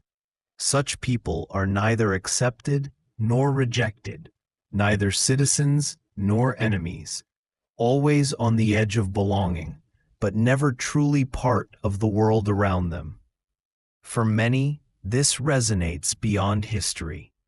It speaks to the millions of people today, refugees, stateless migrants, or those born between cultures, who live between borders, between definitions. Yang's story, then, becomes not just historical, but timeless. Memory and myth. Philosophers of memory often ask, why do we remember certain people and not others? Why does Yang's story persist when thousands of others remain unknown? Perhaps it is because his journey is so paradoxical that it forces us to remember. He disrupts the narrative of war as something orderly or righteous. His existence alone questions the idea that there are clear sides, heroes and villains, victors and defeated. In remembering Yang, we are also remembering everyone who vanished in silence. He becomes a vessel for collective remembrance, a symbol of all the forgotten lives that made history possible. There's a haunting beauty in that, because even if we will never know everything about him, the act of trying to remember gives him, and countless others like him, a kind of immortality. A modern reflection, in the 21st century, Yang Kyung-jong's story feels strangely familiar again. In a world filled with blurred loyalties, hybrid identities, and global migrations, his life echoes the experience of many who no longer belong entirely to one nation, one culture, or one belief system. Historians now speak of him as a man of the future, not the past. A warning and a reflection. A warning because his story reminds us how easily people can be consumed by the machinery of power. And a reflection because it shows that even in the absence of choice, humanity can persist. To exist in history's shadows and still leave a trace, that is its own kind of heroism. The silence that speaks. After the war, Yang reportedly said very little about what he endured. He did not write memoirs, give speeches, or seek recognition. Perhaps he had seen too much of what words could not contain. In that silence lies the final mystery, the space where all interpretation ends and all empathy begins. Because sometimes, the most powerful thing a life can do is simply exist, and in doing so, remind the world that even the smallest human story can carry the weight of empires. Section 10. The Legacy of a Soldier Between Worlds. As the decades passed after World War II, Yang Kyung-jong's story became more than just a historical oddity. It became a lens through which historians, sociologists, and cultural commentators could examine the complex interplay of war, identity, and memory. His life, stretching across the armies of Japan, the Soviet Union, and Nazi Germany, stands as a unique narrative in military history. But its significance resonates far beyond the battlefield. From soldier to symbol. In the immediate aftermath of the war, most soldiers' experiences were recorded in standard military histories. Troop movements, battle outcomes, and strategic analyses. Young's story, however, did not fit neatly into these conventional narratives. He was neither a hero celebrated for valor, nor a villain castigated for betrayal. Instead, he occupied a liminal space, a figure who existed between allegiances, challenging conventional notions of loyalty and courage. Cultural historians argue that it is precisely this ambiguity that gives his story its enduring appeal. Unlike famous generals or renowned political leaders, Yang represents the everyman caught in the tides of history, the ordinary individual swept along by extraordinary forces. In him, people saw not just a soldier, but a reflection of anyone whose life has been determined by circumstances beyond their control. The complexity of choice. One of the most compelling aspects of Jung's life is the absence of choice, which paradoxically amplifies its moral weight. In an era where discussions of ethics often revolve around voluntary actions and personal responsibility, his story defies easy categorization. He did not volunteer for the Japanese army. He did not pledge allegiance to the Soviets. He did not embrace Nazism. Instead, he navigated a succession of coercions, forced enlistments, prison camps, and conscriptions under duress. Each decision was dictated not by ideology, but by the simple imperative to survive. Philosophers and ethicists have long debated the implications of coerced action. Some argue that morality cannot be fairly assigned in such contexts, while others suggest that survival itself can be a form of moral action. By persisting through these impossible circumstances, Jung's life invites reflection on the nature of human resilience, demonstrating that the mere act of continuing to live, to endure in a world designed for destruction, can carry profound ethical significance. Historical documentation and mystery. Despite the compelling narrative of Jung's life, historical documentation remains frustratingly sparse. While there are photographs showing him in German uniform and sparse records of his capture by Allied forces, many details remain unverifiable. The uncertainty surrounding his story has created both challenges and opportunities for historians. On one hand, skeptics question the authenticity of some accounts, noting the lack of primary documents or official military records. On the other hand, this very scarcity adds to his mythic quality, allowing scholars and storytellers to explore the broader human truths embedded in his experiences. In a sense, the gaps in the historical record encourage reflection on what is often invisible in conventional histories, the countless lives of ordinary individuals lost in the machinery of war. Jung in popular culture.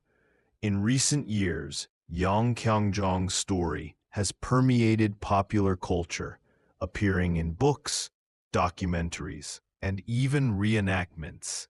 Authors have used his life as a case study in discussions about forced migration, wartime coercion, and the fluidity of identity. Filmmakers and writers are drawn to the narrative's inherent drama.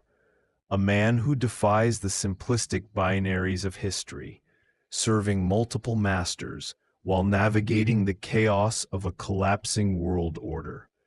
These portrayals often emphasize his remarkable adaptability.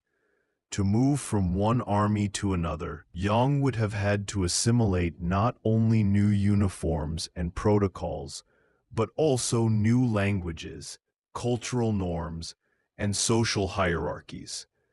Each transition demanded psychological flexibility and acute situational awareness, traits that are rarely highlighted in traditional war histories, but are essential to understanding human survival in extreme circumstances. Lessons for modern society. Jung's life offers insights that extend beyond historical curiosity into contemporary discussions of identity, migration, and forced displacement. Today, millions of people live in conditions where national boundaries, political upheaval, or conflict force them to adopt multiple identities simply to survive. Refugees, Stateless persons and those caught between conflicting regimes face challenges that echo Yang's experience. The need to navigate conflicting loyalties, maintain a sense of self, and survive under duress. Sociologists argue that examining Yang's life can help modern societies cultivate empathy and awareness.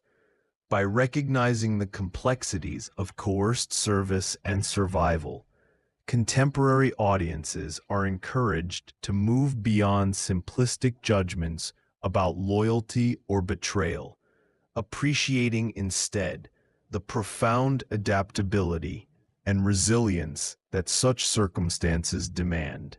The intersection of memory and myth. Another compelling aspect of Yang's story is the way memory and myth intertwine. Historians must navigate between documented facts, anecdotal accounts, and the natural human tendency to mythologize extraordinary lives. Yang's existence is a reminder that history is not just about dates and strategies. It is also about human experience, emotion, and narrative construction. The very fact that his story endures, despite gaps in official documentation, highlights the power of storytelling in preserving memory. Each retelling, whether in academic research, documentaries, or popular media, contributes to a collective understanding of resilience under extreme conditions. In this way, Yang's life functions as both history and myth, a bridge between the factual and the symbolic. Ethical reflections. Ethicists examining Yang's life often focus on the moral implications of survival in extreme situations. Traditional moral frameworks typically emphasize voluntary action and accountability. Yang's story challenges this model, illustrating that morality can exist even in the absence of choice. His acts of endurance, his navigation through multiple coercive systems, and his ultimate survival all suggest a form of ethical agency rooted not in ideology, but in pragmatic humanity. By living through circumstances designed to strip him of autonomy, Yang becomes a case study in how ethics and resilience can coexist. Survival in his instance is both a practical necessity and a moral statement, a quiet refusal to be entirely subsumed by forces beyond his control. Enduring fascination. Finally, Yang Kyung-jong's life continues to captivate scholars and laypeople alike because it encapsulates the complexity of human history. Unlike the sanitized, linear narratives often taught in schools, his story is messy, morally ambiguous, and emotionally resonant. It forces readers and historians to grapple with questions about fate, identity, and the limits of human endurance. In many ways, Yang's life is emblematic of history's untold stories.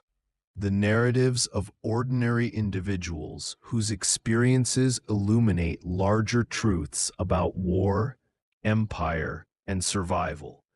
It reminds us that behind every battle, every political decision, and every historical event, there are human beings navigating impossible circumstances, adapting, enduring, and leaving traces that echo across time. Section 11. Post-war lives and the shadows they cast. The conclusion of World War II did not mark the end of Yang Kyung-jong's story, nor the complexities surrounding his existence. Though the global conflict officially ended in 1945, for many soldiers like Yang, the war's impact persisted in profoundly personal and societal ways. Returning home or attempting to do so, did not guarantee safety, stability, or recognition. Instead, it often plunged them into a liminal space where memory, trauma, and social judgment collided. A soldier between nations for Yang, as with many soldiers who had served multiple regimes under duress, reintegration into post-war society was complicated. Unlike typical veterans, whose allegiance and sacrifice were often celebrated or formally acknowledged, Young's history presented ethical and social ambiguities. To some, his service in the Japanese, Soviet, and German armies might have appeared as opportunism or betrayal. To others, it was a testament to human resilience. In the chaotic aftermath of the war, nations struggled to define loyalty, punish collaboration, and determine the fates of millions who had lived under multiple military authorities. For Young, there were no simple answers. He returned to a Korea under Soviet influence, a nation itself grappling with occupation, division, and the remnants of colonial control. Here, his life became a reflection of a larger reality. Millions of ordinary individuals had been caught in political and military crossfires, forced into impossible choices, and left to navigate the murky terrain of survival and accountability. The burden of memory, Young's personal memory of the war, was likely fragmented, shaped by trauma, survival instinct, and the necessity to suppress painful experiences. Historians note that soldiers who survive extreme conditions often exhibit selective recollection. Certain events remain vividly etched in their minds, while others fade, distorted by time or psychological self-protection. For Young, the act of remembering may have been fraught with emotional risk, compelling him to compartmentalize experiences from different armies, battles, and coercive encounters. This phenomenon also complicates historical reconstruction. Primary sources, letters, photographs, and official military records offer glimpses into Young's life, but they are invariably partial. The gaps in documentation create space for interpretation, myth-making, and at times, controversy. Yet these ambiguities also underscore a deeper truth. History is not solely about dates and events. It is about human experience, perception, and resilience under duress. Social judgment and reintegration. Returning soldiers often faced societal scrutiny, but for someone like Young, who had served opposing powers, judgment could be harsh and unforgiving. Communities emerging from occupation or collaboration were rife with suspicion, and accusations of betrayal could lead to social ostracism, legal consequences, or worse. Young's reintegration required navigating a complex landscape of perception. His actions, while dictated by survival, were open to moral scrutiny from those who had never faced such extreme circumstances. Despite these challenges, Young appears to have lived a relatively quiet life after the war. Sources suggest that he eventually settled in a community where he could maintain a low profile, avoiding political entanglements or public attention. This retreat from visibility may have been a conscious strategy, reflecting a desire to survive not only physically, but socially, shielding himself from judgment while attempting to reconstruct a life fractured by conflict, public recognition, and historical interest. Curiously, Young's story eventually attracted attention far beyond his immediate community. Photographs depicting him in German uniform and records noting his capture by Allied forces became widely circulated, particularly in military and historical circles. Scholars and journalists, intrigued by the anomalous nature of his experience, began to explore the broader implications. What does his life reveal about war, coercion, and identity? The public fascination with Yang Kyung-jong highlights society's enduring interest in stories that defy conventional binaries. Heroism, treachery, loyalty, and survival are often depicted in stark contrasts, yet his life illustrates that human experiences frequently inhabit the gray areas in between. For modern audiences, Yang serves as a reminder that history is rarely neat, and that ordinary individuals can bear witness to extraordinary circumstances. Psychological consequences. Surviving service in 3 different armies undoubtedly imposed profound psychological burdens.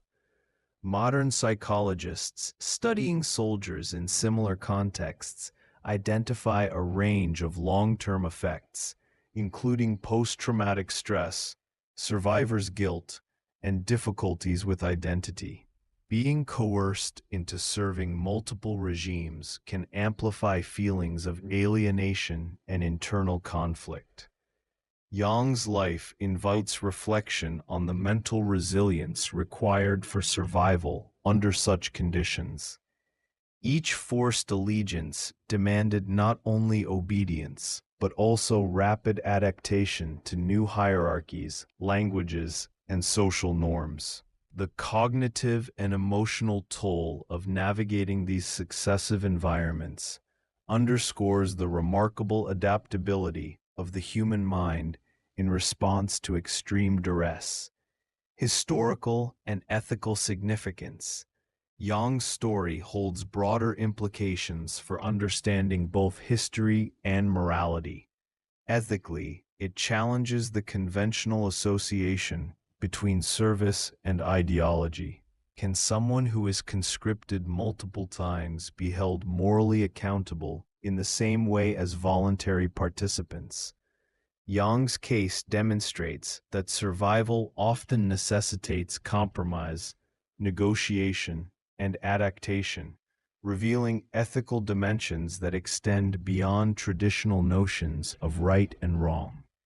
Historically, his life offers a unique window into the lived experience of soldiers during World War II.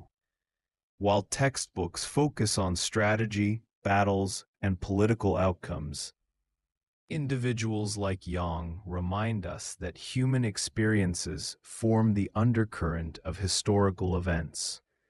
They reveal the complex intersections of coercion, survival, and identity that are often overlooked in grand narratives. Legacy and memory.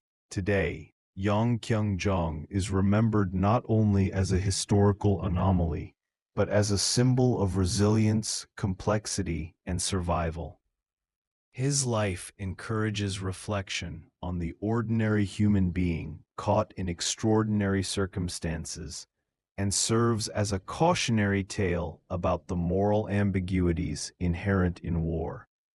Through his story, historians and the public alike are reminded that history is not merely a catalogue of dates and outcomes. It is the accumulation of human experiences, many of which resist simplistic interpretations.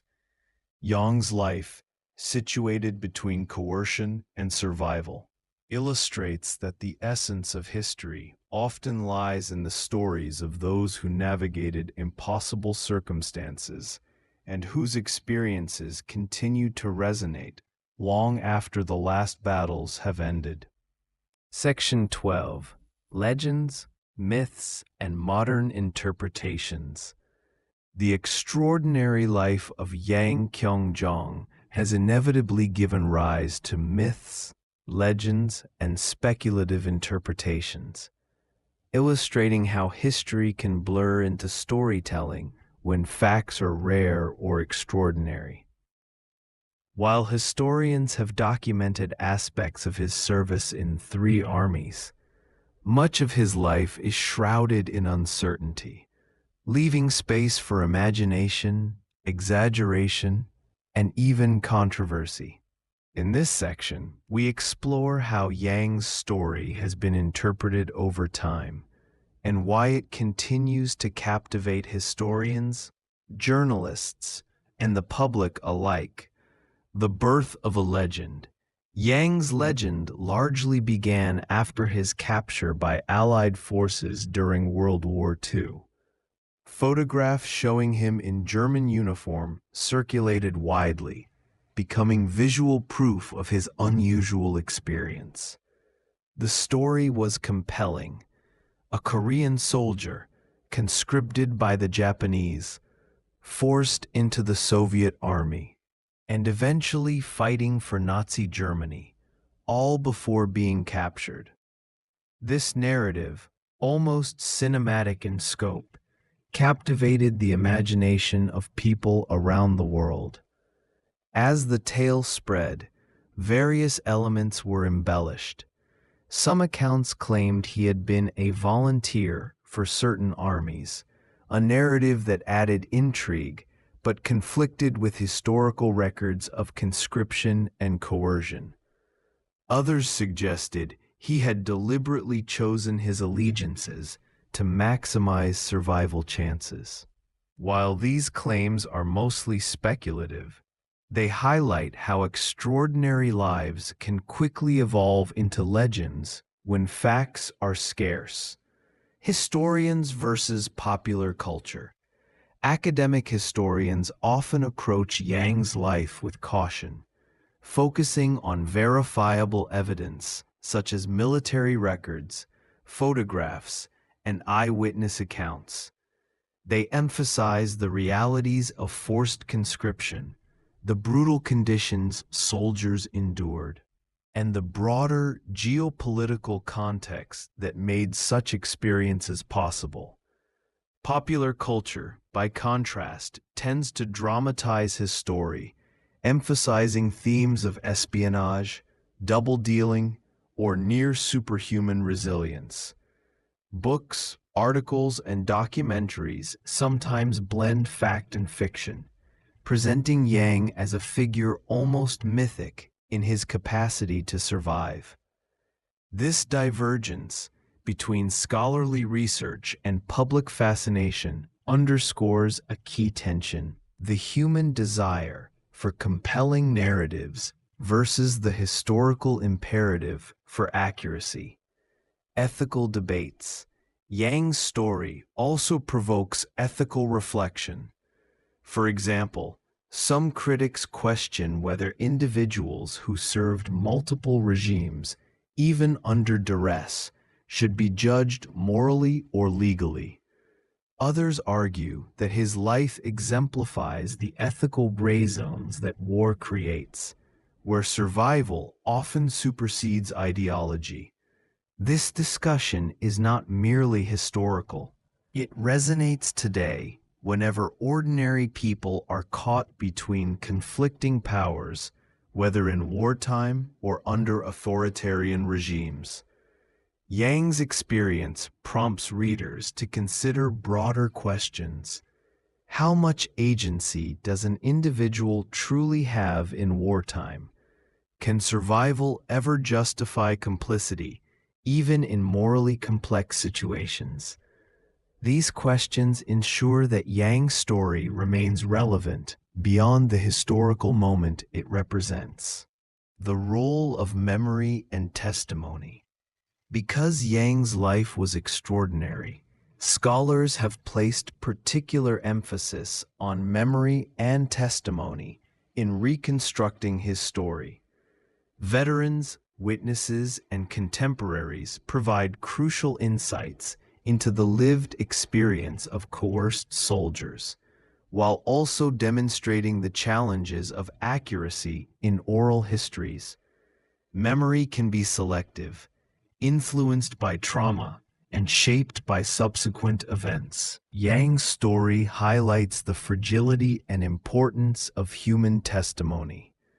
While written records are limited and often incomplete, personal recollections and photographs provide the texture that brings history to life. They also serve as reminders that history is ultimately about people, real, complicated, and often contradictory. Survival against all odds, central to Yang's legend, is his remarkable ability to survive under extreme conditions, fighting for multiple armies, enduring harsh environments, and navigating life-threatening situations repeatedly. He demonstrated an adaptability and resilience that few could match. Scholars note that survival under such circumstances requires a combination of luck, skill, and psychological fortitude, as well as the ability to negotiate ever-changing hierarchies and expectations. This aspect of his life contributes to the fascination with his story. It is not simply the unusual sequence of events, but the sheer improbability of his survival that captures attention. Yang's life serves as a case study in human endurance, demonstrating the complex interplay between circumstance, personal agency, and fate. Modern interpretations and legacy. Today, Yang Kyung-jong's story is cited in historical studies, popular media, and discussions about human resilience. His life illustrates how ordinary individuals can become entangled in extraordinary circumstances, and how the pressures of survival shape decision-making in morally complex situations. The modern fascination with Yang also reflects broader cultural themes: the allure of exceptional survival stories, the fascination with moral ambiguity, and the desire to understand how humans navigate extreme situations. His story reminds us that history is not only about battles, borders, and governments, but also about the human experiences that unfold amid these larger forces. Lessons for today. Yang's life offers enduring lessons. It highlights the moral complexity of human behavior in wartime, emphasizing the need for empathy when judging historical actors. It underscores the unpredictable consequences of coercion, the fragility of human life under extreme duress, and the importance of resilience, adaptability, and courage. In contemporary contexts, where political and military pressures still compel individuals to make difficult choices, Yang's story resonates as a cautionary tale and a testament to the resilience of the human spirit. It reminds us that even in situations where moral clarity seems impossible, ordinary individuals navigate challenges with ingenuity and perseverance. Concluding reflections. In sum, Yang Kyung-jong's life continues to captivate because it challenges conventional narratives of heroism, loyalty, and survival. It occupies a space between legend and history, fact and myth, compelling audiences to grapple with complex ethical, historical, and psychological questions. Through his extraordinary experiences, we gain insight into the human capacity to endure, adapt, and survive, even in the most harrowing circumstances. Yang's story reminds us that history is not simply a chronology of events. It is a tapestry of human experience, woven with courage, fear, resilience, and moral ambiguity. In exploring his life, we confront the reality that ordinary individuals can find themselves in extraordinary circumstances, and that the human spirit, for all its frailty, is remarkably adaptable. Section 13. Post-war life and reintegration. After surviving the unimaginable trials of fighting for three separate armies during World War II, Yang Kyung-jum faced the formidable challenge of reintegrating into civilian life. While the battles and hardships of war are harrowing, transitioning back to ordinary society can be just as complex, particularly for individuals with experiences as unusual as his. In this section, we explore Yang's post-war life, the social and psychological obstacles he encountered, and the ways in which his story reflects broader themes of reintegration and reconciliation after conflict. Return to civilian life. Following his capture by Allied forces and subsequent release, Yang attempted to return to a semblance of normalcy. Like many soldiers, he faced the difficult task of reconciling his wartime experiences with peacetime realities. Having served in multiple armies under duress, Yang likely carried a complex mix of trauma, resilience, and guilt. Reintegration for soldiers of his era was compounded by the limited understanding of post-traumatic stress and the absence of comprehensive support systems that modern veterans might receive. Living as a Korean man during the immediate post-war period presented additional challenges. Korea itself was undergoing significant political turmoil. Transitioning from Japanese occupation to the division of the peninsula into North and South, and facing the challenges of rebuilding after years of colonial exploitation. For Yang, returning to a homeland that had also suffered profoundly added layers of social and emotional complexity. He had to navigate a society that might not fully comprehend or accept the nuances of his wartime experience. Social challenges.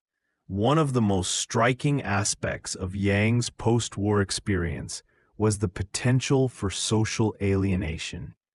Veterans returning from war often struggled to explain their experiences to those who had not lived through similar circumstances.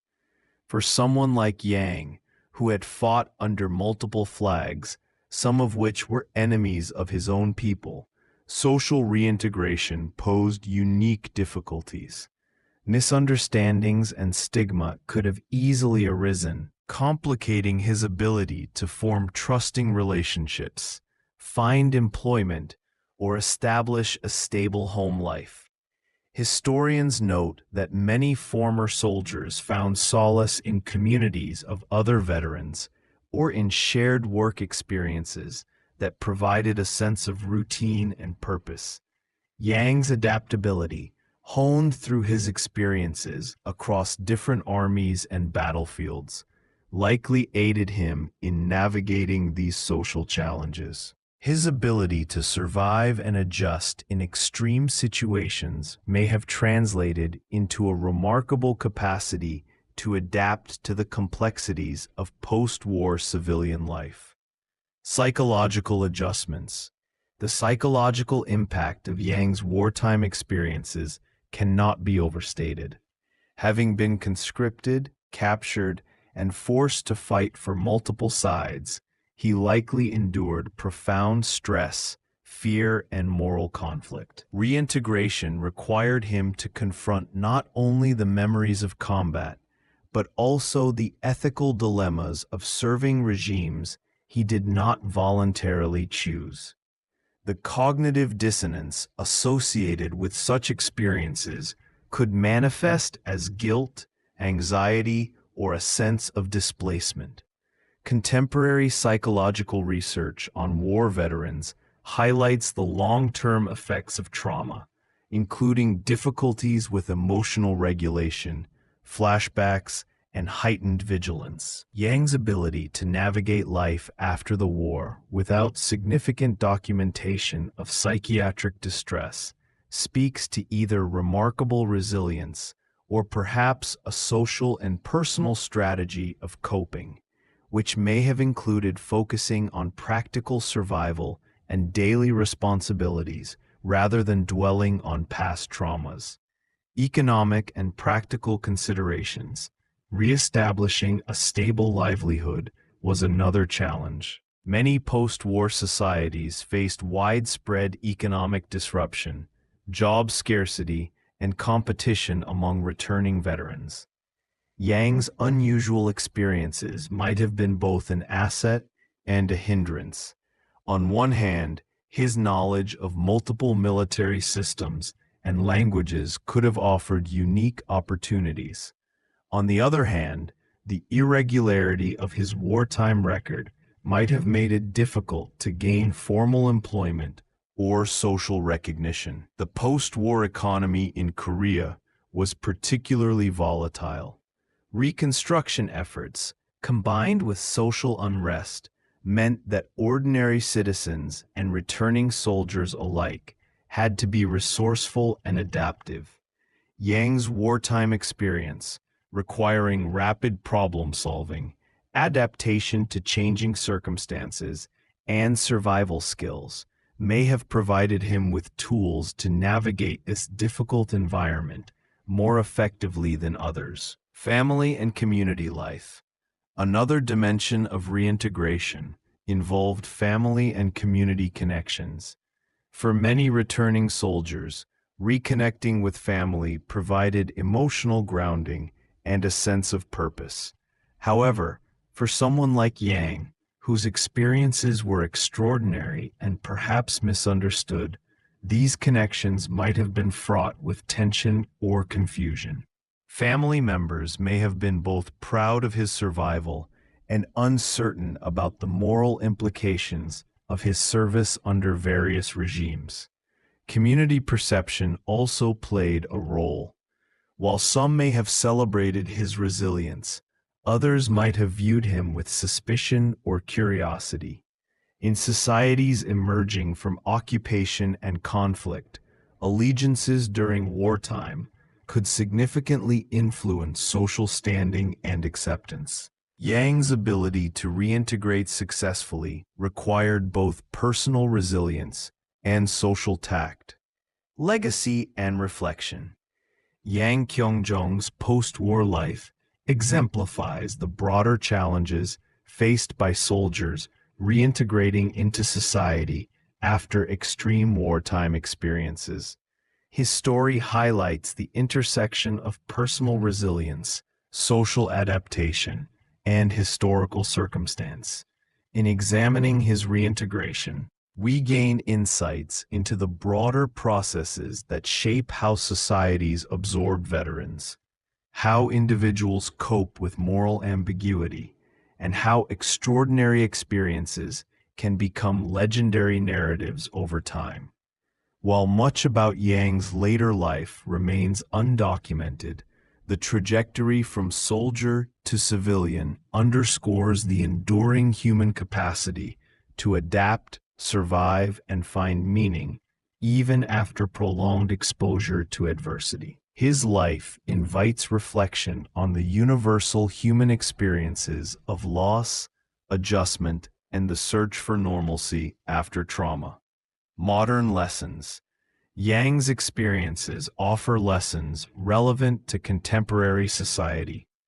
Understanding the challenges faced by veterans, particularly those with unconventional or morally complex service histories, can inform current approaches to mental health support, social integration, and community rehabilitation. His story reminds us that resilience is multifaceted, encompassing not only physical survival, but also psychological, social, and moral navigation. By examining the reintegration of extraordinary individuals like Yang Kyung-jong, historians and the public alike can appreciate the profound human dimension of historical events. Beyond battles and political upheavals, history is composed of personal stories of adaptation, endurance, and the ongoing quest for meaning. Section 14. Recognition, Myths, and Historical Legacy. As the years passed, The story of Yang Qiangjong gradually transformed from a personal survival saga into a subject of fascination, myth, and historical inquiry. While many World War II narratives focus on battles, strategies, and political shifts, Yang's experience offers a unique lens into the human side of the war, particularly the extraordinary adaptability, moral ambiguity, and resilience of soldiers caught in extreme circumstances. In this section, we explore how his story was recognized, mythologized, and situated within broader historical discourse. Initial recognition. For decades after the war, Yang remained largely unknown outside of those who knew him personally. His story, though remarkable, did not fit neatly into the typical frameworks of heroism or national pride. Many histories of World War II focus on soldiers' loyalty to a single nation, often overlooking individuals like Yang, who defied such categorizations simply to survive. Recognition of his extraordinary journey emerged slowly, primarily through journalistic accounts, oral histories, and later historical research. It was in the latter half of the 20th century that Yang's story began reaching a wider audience. Articles, books, and interviews with those familiar with his life highlighted the unprecedented nature of his military experiences. Serving under multiple flags, often against his will, and surviving captivity, combat, and dislocation. While some skepticism arose regarding the details, historians generally acknowledged the plausibility of his experiences, situating them within broader patterns of conscription, forced labor, and the fluid allegiances characteristic of wartime Eastern Europe and Asia. Mythologization and public fascination. As with many extraordinary historical narratives, Yang's life attracted a degree of mythologization. His story embodies a combination of luck, resourcefulness, and adaptability that reads almost like a legend. Some accounts embellish certain details, portraying him as a near-mythical figure capable of seamlessly integrating into enemy ranks. Others highlight the moral and psychological complexity of his actions, raising questions about loyalty, survival, and ethical compromise. The fascination with Yang Qiangjong's story speaks to a broader human interest in tales of extraordinary endurance. People are drawn to narratives that challenge conventional expectations of identity, allegiance, and moral judgment.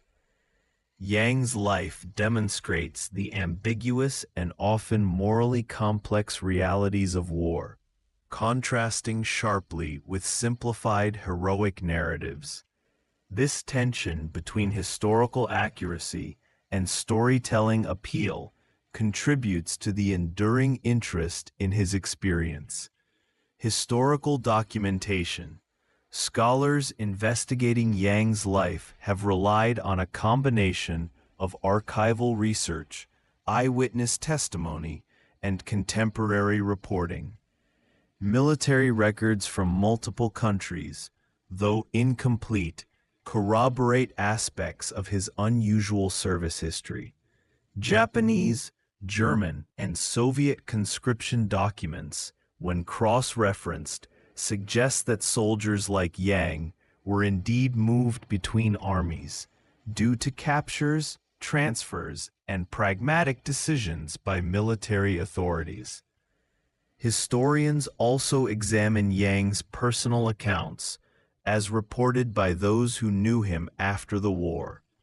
These accounts, while sometimes fragmentary or anecdotal, offer valuable insight into the psychological and practical dimensions of his experiences.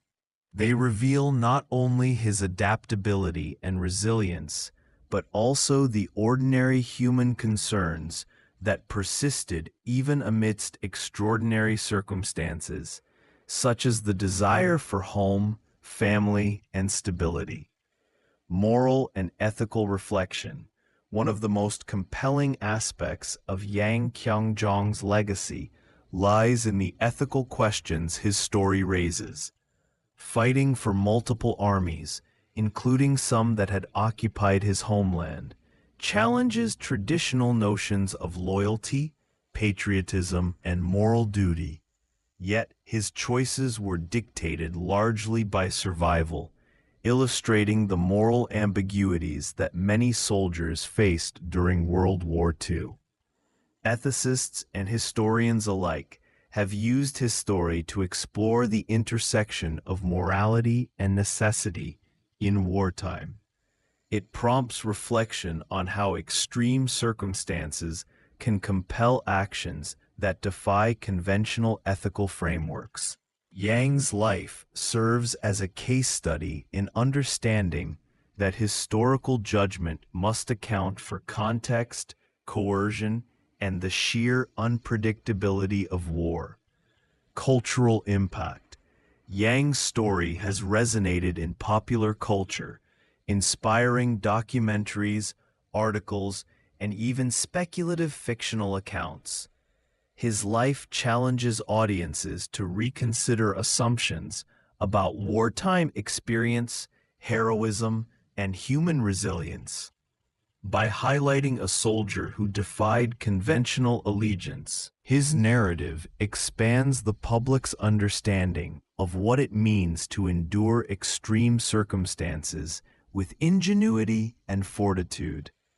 Moreover, his experience has served as a lens through which to examine larger historical phenomena. The movement of populations, forced conscription, and the impact of total war on individual lives. His story provides a human-scale perspective on conflicts that are often represented in terms of strategies, borders, and political outcomes, emphasizing the lived reality of historical events. Commemoration and memory. In recent years, efforts have been made to commemorate Yang Qianzhong and soldiers with similarly complex wartime histories. Museums, exhibitions, and historical societies have featured his story as an example of resilience and adaptability. While he may not be celebrated in traditional terms of military heroism, his narrative resonates as a testament to the endurance of the human spirit. Memory, in this context, becomes both a personal and collective phenomenon. Yang's survival and the recording of his story allow contemporary audiences to engage with history in a tangible, empathetic way. His life bridges the gap between the vast sweep of global events and the intimate scale of human experience. Lessons for contemporary society. The enduring fascination with Yang Qianzhong offers valuable lessons. It highlights the importance of understanding the multifaceted experiences of individuals during conflict, particularly those whose lives defy simple categorization. His story underscores the need for nuanced historical inquiry that considers personal, ethical, and social dimensions alongside political and military developments. For modern audiences, Yang's life serves as a reminder that resilience, adaptability, and the pursuit of survival are deeply human traits that transcend nationality or allegiance.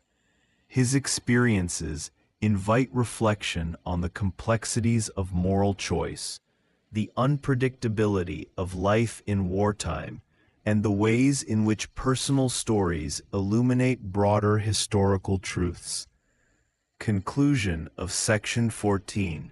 Yang Kyungjong's narrative remains one of the most compelling examples of extraordinary human endurance in the face of war. His experiences challenge conventional notions of loyalty, heroism, and morality, providing insight into the lived realities of World War II beyond traditional historical accounts. As his story continues to inspire curiosity, debate, and reflection, it stands as a lasting testament to the complexity of human experience in extreme circumstances. Section 15. Reflections on Survival and the Human Spirit. Yang Kyungjong's extraordinary life, surviving under multiple armies during one of history's deadliest conflicts, offers us more than just a series of astonishing events. It gives insight into the human spirit itself. As we reflect on his journey, it becomes clear that the story of this single soldier encapsulates themes of adaptability, resilience, moral ambiguity, and the innate drive to survive in circumstances that would overwhelm most people. In this final section, we consider the broader lessons and legacies of his experience. The nature of survival. Survival, as demonstrated by Yang, is never a simple act of physical endurance. It is also an intricate negotiation of circumstances, choices, and timing.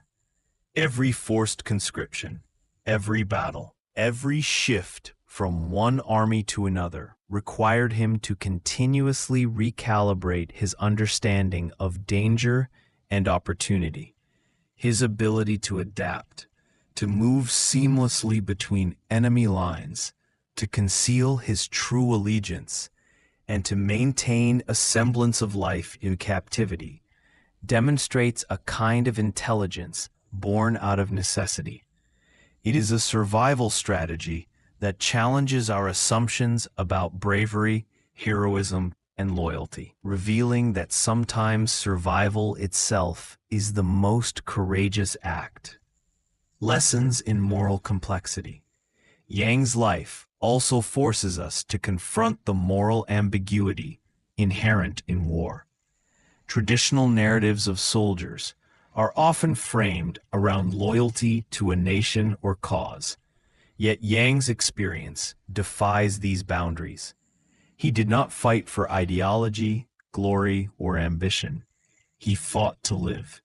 This reality confronts us with uncomfortable questions. What do we value more?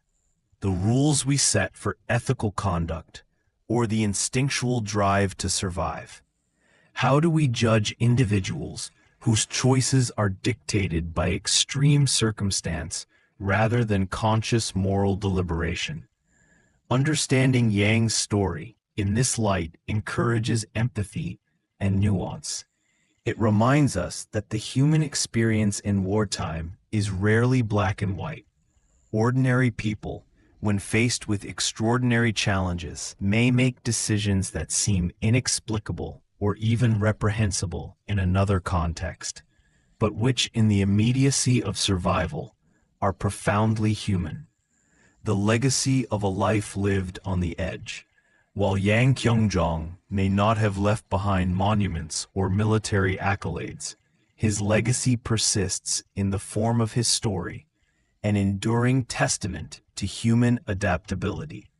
Through historical records, eyewitness accounts, and cultural retellings, he has become a symbol of resilience and of the extraordinary lengths to which individuals will go to survive.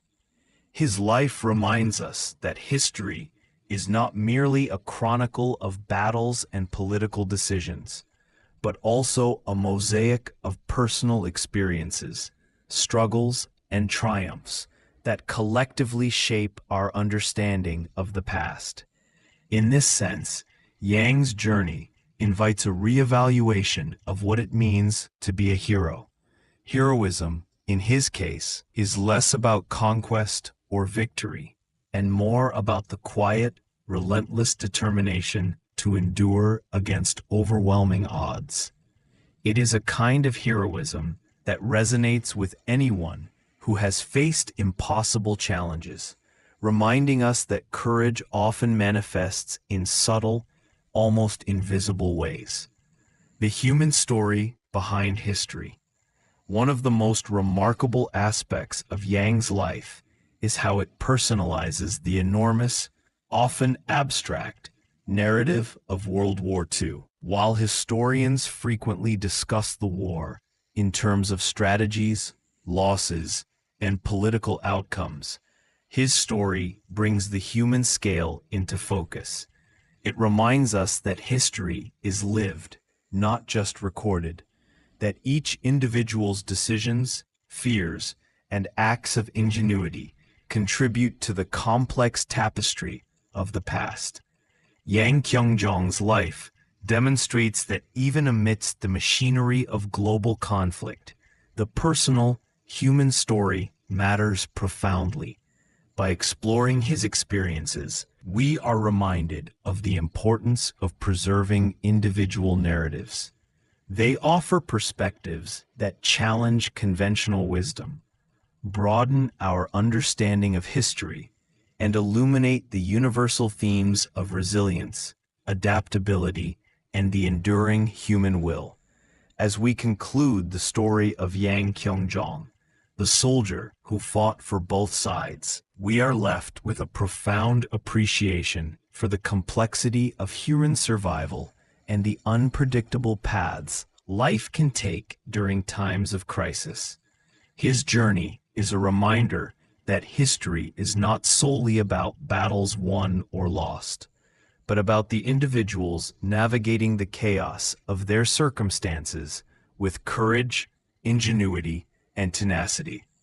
In reflecting on his life, we honor the often overlooked, yet incredibly compelling, stories of those who endured in ways that defy simple categorization.